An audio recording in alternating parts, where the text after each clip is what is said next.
আমার কি অবস্থা ভাবো, আমি এতদিন পর বসেছি ভাইফোঁটার ব্লগটা এডিট করতে, এদিকে কবে ভাইফোঁটা চলে গেছে। আসলে অফিসের কাজ সামলে একদম টাইম পাই না। সকাল সকাল স্নান করে ভেজা চুলেই রেডি টেডি হয়ে চলে গেছিলাম ফোঁটার জন্য।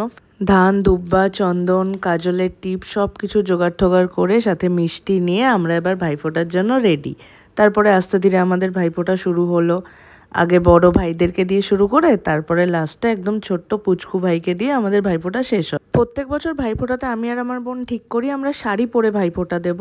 ভাইরা কিন্তু পাঞ্জাবি পরে চলে আসে, কিন্তু আমরা এক বছরও শাড়ি পরে উঠতে পারি না। এটাই হলো দুঃখের বিষয়। তো আমরা ওই নর্মাল ড্রেস পরেই আবার সেই ভাইফোঁটা দিতে বসেছি। ভাইফোঁটা তো কমপ্লিট হলো, এবার বসেছি আমি এখানে গিফট নিয়ে, গিফটগুলো খুলতে। সবাই মিলেই বসেছিলাম, গিফট খুলে দেখছিলাম কে কাকে কি গিফট দিয়েছে। এটাও বেশ আনন্দ লাগে, তাই না? আমার ভাইফোঁটা শেষ হওয়ার পরে এবার আকাশের ভাইফোঁটা নেওয়ার পালা। তাই আমরা চলে গেলাম শ্যামনগর দিদির বাড়ি।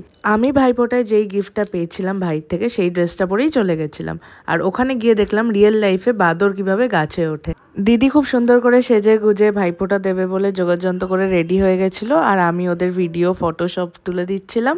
আর এদিকে ভাইফোঁটা চলছিল, পরপর দুই ভাইয়ের ভাইফোঁটা হয়ে গেল।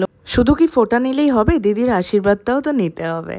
তারপরে দিদি এখানে গিফটগুলো পেয়ে কি খুশি, আর এত সুন্দর রান্না করেছিল, দই কাতলা, মাংস, চিংড়ি মাছ, অনেক রকম সুন্দর সুন্দর রান্না করেছিল।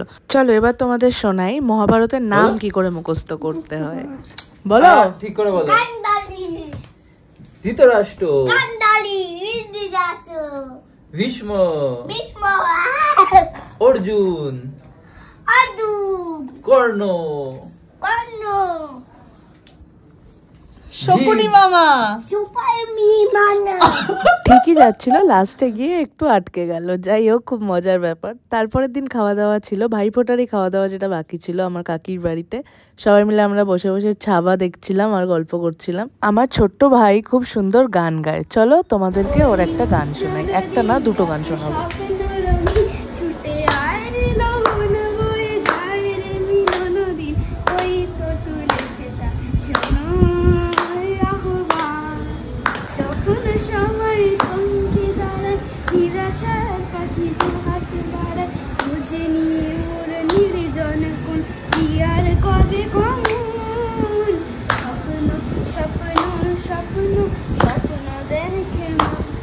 তারপরে খাওয়া দাওয়ার পালা। কাকি রান্না করেছিল পোলাও, মাটন, চাটনি, যা সুন্দর সুন্দর রান্না। আমার এখন ভিডিও এডিট করতে বসে খিদে পেয়ে যাচ্ছে। লাস্ট দিন ছিল আমার বাড়িতে খাওয়া দাওয়া। আমি তো সবার বাড়িতে খেলাম, এবার আমার পালা ভাইদেরকে রান্না বান্না করে খাওয়ানোর। ফার্স্টে ভেবেছিলাম কিনেই আনবো, তারপর ভাবলাম না, আমি যেটুকু পারি সেটুকুই বানাবো। বানিয়েছিলাম ফুলকপি আর পনিরের রোস্ট, সাথে চিলি চিকেন, একটু চিলি পনির আর ফ্রাইড রাইস। ভাবছিলাম বাইরের খাবার আনলে সেটা খেতে বেশি টেস্টি হবে, কিন্তু নিজের বানানোর মধ্যে একটা আলাদাই ভালো লাগা থাকে। যদিও আমি খুব ভালো রান্নাবান্না পারি না, বাট চেষ্টা করেছিলাম। ভাইকে আবার বসিয়েছি গান শোনাতে, শোনো ওর গানটা।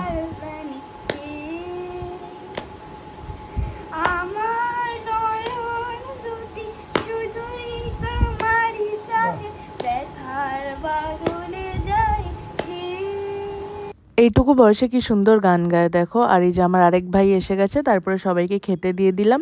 ভাইদেরকে মিষ্টি মুখ করিয়ে 2025-এর ভাইফোঁটা এখানেই শেষ হলো। আমি খুব টায়ার্ড, আজকের মতো টাটা, আবার দেখা হবে অন্য কোনো একটা ব্লগে।